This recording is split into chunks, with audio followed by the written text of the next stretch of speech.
Well, here I am again at my little table. I hate this place. Well, do you hear what's coming out the door? Do you hear it? My uncle.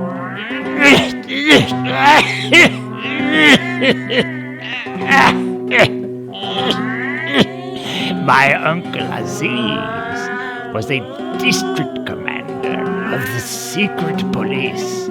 He would know what to do with these malcontents. He would clean up this dump. Well, there's the door. If you wish to go in, I can't stop you. No, go in if you must.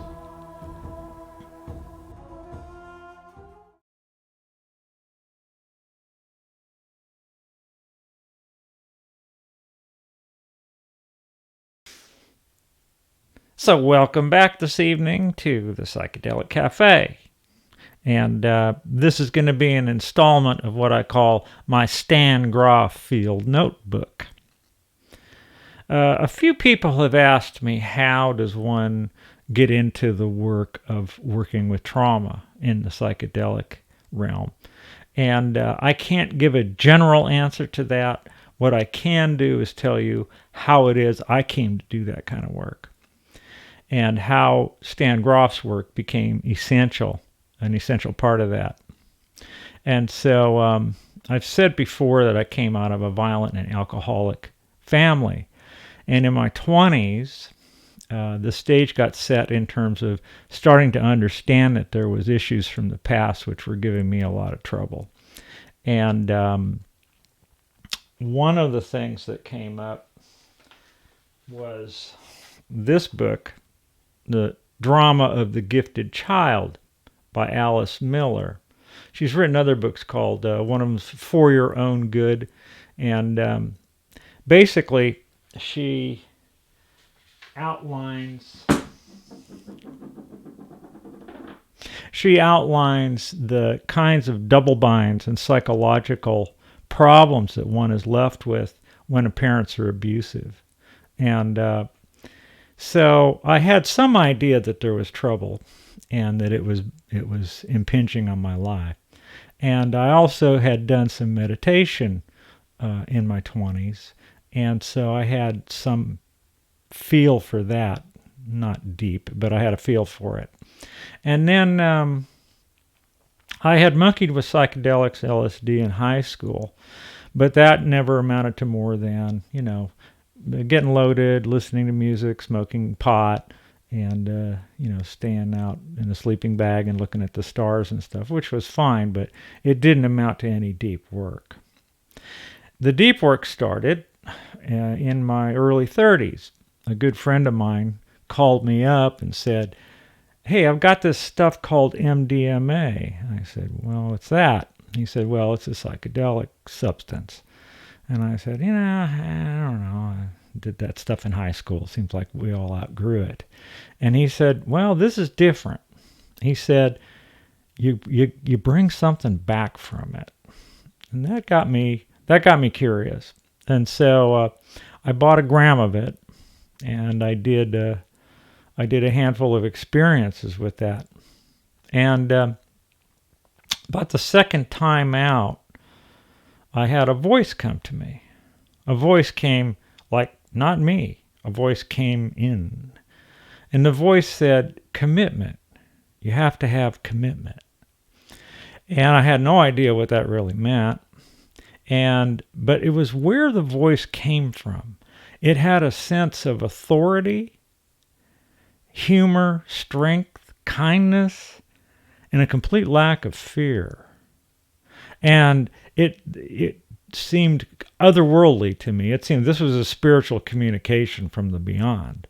It's the first thing I ever had concretely that I felt was from the beyond.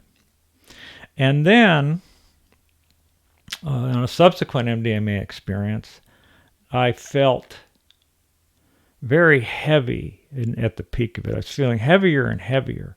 And this is with eyes closed. And but I went with it. I had learned to meditate with the MDMA, just sit there, be quiet, and let it happen. And And I started to find myself flying down what felt like a tunnel. And on the walls of the tunnel were scenes from my life going by. And it was very shallow. It was not a deep life review, but it had the aspect of a life review going on. And as those scenes got earlier and earlier, at the end of the tunnel, I found myself felt like I had flopped onto the bassinet just after birth. And I was completely exhausted. I was okay, but I was completely exhausted. Just don't even touch me. I'm just beat. And that was a birth experience. I wasn't really clear about it at the time, but I could see that every scene that went by had something to do, was unresolved somehow. And then what happened next was that a friend of mine I had been talking to about MDMA, she had a therapist friend. And the therapist friend gave her a copy of Stan Grof, Realms of the Human Unconscious. And so this book landed in my lap, plop, right in the middle of the MDMA experiments. And so I read it. And I got into the part where it's talking about birth experience, and bang, I said, I'm already having some of this stuff. And so I completely read that book. Then the same friend that got a hold of the MDMA, we invested in a fairly big bag of some pretty high quality LSD. And I started to work with that. And I was very fortunate. My friend Leo, and he had a flat in San Francisco, out towards the Presidio. And so I don't know what exactly he knew, but he was a pretty good guide. Anyway, I had read Stan's book, and I knew that there's probably some rough stuff to be dealt with. So I was able to do some pretty deep experiences at his house, basically. The first time as an adult to encounter LSD, I took 7 hits of this little blue tablet acid. Now, those were either 50s. I like to think they were 50 micrograms, so that would have been a 350 microgram experience. And that was rough. About 2 hours into it, curled up on the floor moaning. I asked Liam, I said, and this really, really sucks. Is this how this is supposed to go? Because I was having a terrible time with it. And he said, that's just this part of the trip. It didn't help except that I said, well, okay. And I'll have more to say about guides later. Anyway, I got through it. And after another, what seemed like an eternity of suffering, just through sheer exhaustion, it broke. And I cracked out of the ego. And I had spiritual light. The light of God came in, and it was sublime. And I'm like, oh my, this is different. And so that was fortunate that I was able to go that far with some guidance, get that deep, and go through that kind of pain and fear. I think I did about 8 journeys at his place. And it was, it got my feet wet. It opened those doors up. So I was really fortunate to be able to do those journeys at his house. And they gave me enough of an experience to get into it. And I might not have done that without the guide. Now, on the other side of this, you go deep, and at some point during going deep, you realize the guide can't help you. That the times when it gets the worst and gets the most frightening, the guide is a million miles away. Even they might be standing right next to you. They're still a million miles away. They cannot help you. What you're dealing with is internal, or it's between you and God, or it's between you and the universe. Whatever it is, you got to deal with it. No one else can help you with it. They can't hold your hand or pat you on the head or anything. You're completely beyond the reach of that. And so I got to that point. I got to the point where I had stepped off the continental shelf, and there was just deep water. And that's when you really start to learn to swim. But I want to come back now to Stan Grof's book. And the ways in which I consider this book essential is that the stuff that comes up when you start accessing trauma is scary.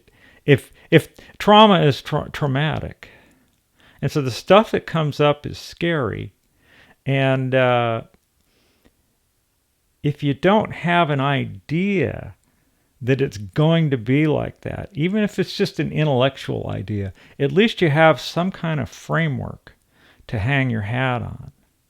And so when really shitty stuff is hitting you, and I mean hitting you like a brick in a sack, man, you're getting clobbered. You at least have an idea that this is how the music can go. And so Grof's book also allows you to identify things rather than shrinking away from them. I guess that's the essential point, is that one could shrink away from these things and suppress them. I know people have done 100 LSD trips, and when they get around that stuff, they go, oh no. And you can kind of, edge yourself away, but if you let yourself fall in, and you have to let yourself do it. So I have a saying about how to do psychedelic work, which is like a car, get your hands off the wheel, put it in neutral, and let go of the emergency brake. There isn't that much for you to do. You consume the substance and then do as little as possible.